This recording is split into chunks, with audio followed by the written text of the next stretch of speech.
So today we're going to talk briefly about the behavior of what we call zeros, roots, or x-intercepts. I've written at the top here that these three words can be interchanged for one another. They all refer to the same thing. So zero, root, or x-intercept. Basically, anytime my graph crosses the x-axis, we're referring to that as a zero, a root, or an x-intercept. Okay? We can also talk about briefly multiplicity. That's just how many times the zero is repeated. That tells us what event is occurring at the zero. So here we can see a zero with a multiplicity of 1. All right, I've got both a picture and a description. So we can see that the graph goes through that point on the graph. So here, if we have a 0, my graph goes through it. If I have a 0 with multiplicity of 2, then my graph just kind of bounces off or reflects off that 0. So here you can see it approaches the 0, it touches at that point, and then reflects or bounces off down into the same direction. Finally, a 0 can have a multiplicity of 3.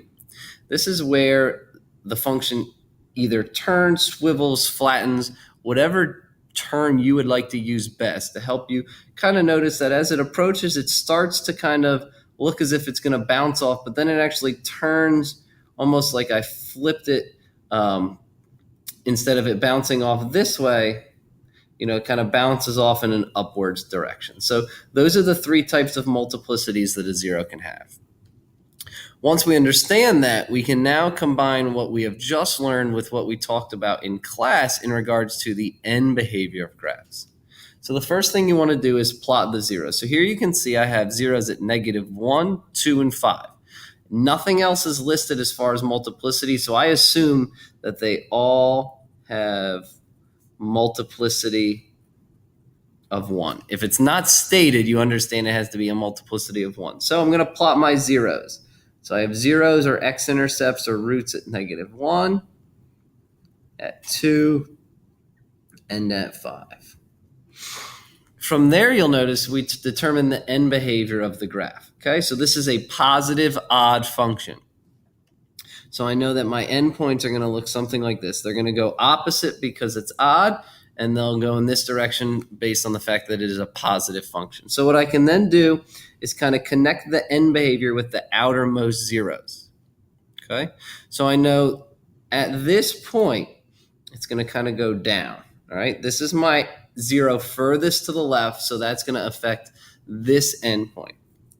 I know once it gets past this 0, it's going to increase, so I'm just going to draw an up kind of arrow like that. Now I'm going to think about the multiplicity. So I know that when I have a 0 with multiplicity of 1, it goes through the graph. So here we go. Okay, and then I think about this 0 as well. It has a multiplicity of 1, which means it's going to go through. And then this 0 also means it has a multiplicity of 1, so that means it's going to go through. And then you just kind of think about how it would connect. You don't need to worry about how high or how low it gets, but this would be the general shape. It would be increasing as I approach the x-axis. It has a multiplicity of 1, so it would go through. Okay, and then it would need to come down at some point to go through this 0, and it has a multiplicity of 1, so it goes through. And then again, it would go through this 0 and up on as it needs to increase as x approaches positive infinity. Second example. Okay, here I have zeros at -3, 0, and 4. So the first thing I want to do is plot again my zeros. -3, 0, and 4. I know it is a negative even function, so that tells me I'm going to have kind of those two downward arrows, so that's what it's going to look like. So if I think my 0 furthest to the left, it's got to go down. And again, on the right must also go down. So you'll notice here at -3, it says multiplicity 2. So I go back up to what I learned briefly, and I know that when it has a multiplicity of 2, as it approaches a 0, it just kind of bounces off. Okay? When I have multiplicity of 2, my line or my function just bounces off or reflects that 0. When I have a 0 of 0, again, nothing is stated here, so this is assumed to be a multiplicity of 1. I know it's going to go through that 0. And then at 4, it has a multiplicity of 3, so I know it's either going to turn or swivel or flatten. So again, here it kind of flattens, and then it flattens back up. Now from here, I just kind of connect it there with a little curve, and I know that it is going to look something like that function. I'm not worried exactly about the curves. All right, what I'm looking for is you have the correct endpoints and the correct zero behavior at each zero according to the multiplicity.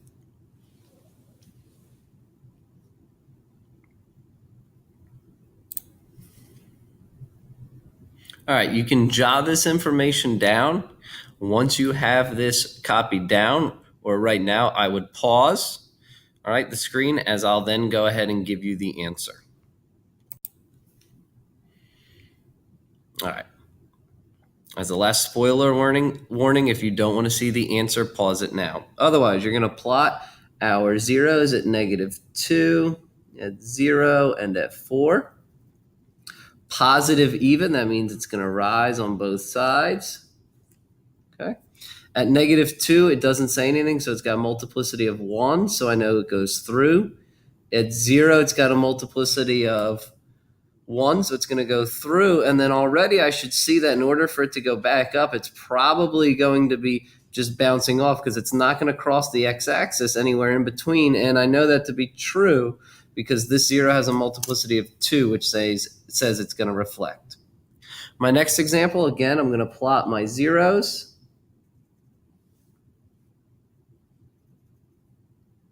Got a bunch of them this time. Negative odd. So these are going to be my endpoints. Okay. At -5, it's going to go through. At -1, it's going to reflect.